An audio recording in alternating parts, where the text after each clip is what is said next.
વાસી, આ તમાર દવાનું પાર્સલ. દવા?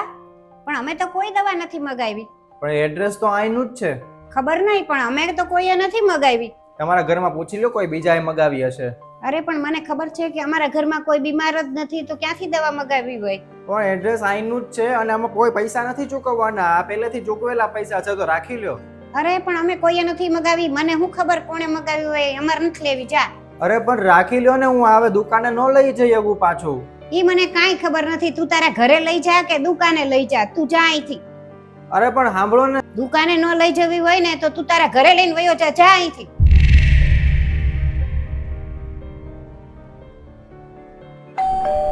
મમ્મી કોક આવ્યું લાગે છે. હા તું બેસ, હું જાઉં છું. ઓલો દવા વાળો જ હશે. મેડમ તમારી દવા. તું પાછો દવા લઈને આવ્યો? ના નથી પાડી તને કે અમે નથી મગાવી?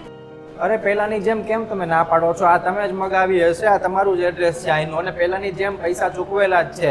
આના પહેલા તમે મગાવી હતી ત્યારે મારે દુકાને તો નહોતી લઈ જવાતી. હું ઘરે લઈ જાઉં છું પરાણે. આ લઈ લ્યો. પણ એમાં અમે શું કરીએ? તું ઘરે લઈ જા કે ગમે ત્યાં લઈ જા, અને અમારા ઘરમાં કોઈ બીમાર જ નથી તો અમે શું કામ દવા લઈએ? તું લઈ જા, જા તારા ઘરે. અરે પણ દર વખતે કોઈ થોડું ખોટું એડ્રેસ આમાં નાખે. અરે દર વખતે તું ખોટા એડ્રેસ ઉપર આવેસ. જા, અમારે નથી લેવી. જા. મમ્મી મને ઈ તો પાકી ખબર છે કે દવા તો તમે જ મંગાવો છો, તો તમે દવા કેમ નથી રાખતા ને એને કેમ પાછો મોકલી દો છો? સાચું કહું ને તને, તો ઈ દવા મેં એના માટે જ મંગાવી હતી, એટલે હું એને આપી દઉં છું પાછી. કેમ એમ? મને કઈ ખબર ન પડી. ઈ છે ને બહુ જ ગરીબ છે અને એની વહુ બહુ બીમાર છે, તો ઈ દવા નથી લઈ શકે એમ, એટલે હું એને આપું છું એ રીતે. એવું? પણ તમને કેમ ખબર પડી કે એની વહુ બહુ બીમાર છે? હમણાં હું ગયા અઠવાડિયે ડૉક્ટરને બતાવવા ગઈ હતી ને, તો ત્યાં ઈ ભાઈ હતા અને ઈ બહાર નીકળ્યા ને ત્યારે મેં એની બધી વાત સાંભળી લીધી હતી. એટલે આ ડોક્ટર સાહેબે આટલી બધી મોંઘી દવા લખી દીધી, કઈ રીતે લઈશ? ઘરનો ખર્ચો જ માંડ માંડ નીકળે છે. નથી લઈ જવા દો.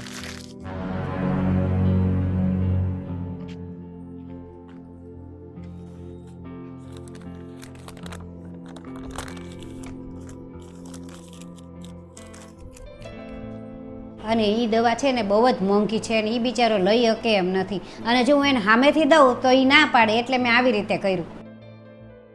તો મને આ રીત સારી લાગી, કેમ કે હું પૈસા ત્યાં ચૂકવી દઉં એટલે એ દુકાને પાછી દઈ ન શકે, અને પછી મેં ના પાડી એટલે મને ન આપે, એટલે એના એ ઘરે જ લઈ જાય, તો એમ કરીને એને કામ લાગી જાય ને. પણ મમ્મી એ તો દવાની દુકાને જ કામ કરે છે, તો એને તો ફ્રીમાં દવા નહીં મળતી હોય, અને કદાચ નહીં મળતી હોય તો એને તો પગારે સારો હશે.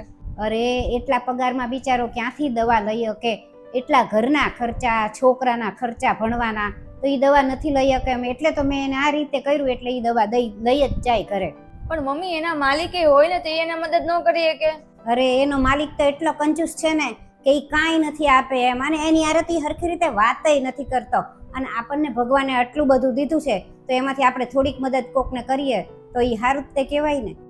હા મમ્મી, તમે બહુ સારું કામ કર્યું, અને આપણને તો ભગવાને આપેલું છે, તો એમાંથી આપણે થોડીક મદદ કરીએ અને કોકનું જીવન બચતું હોય તો બહુ સારું જ કહેવાય ને.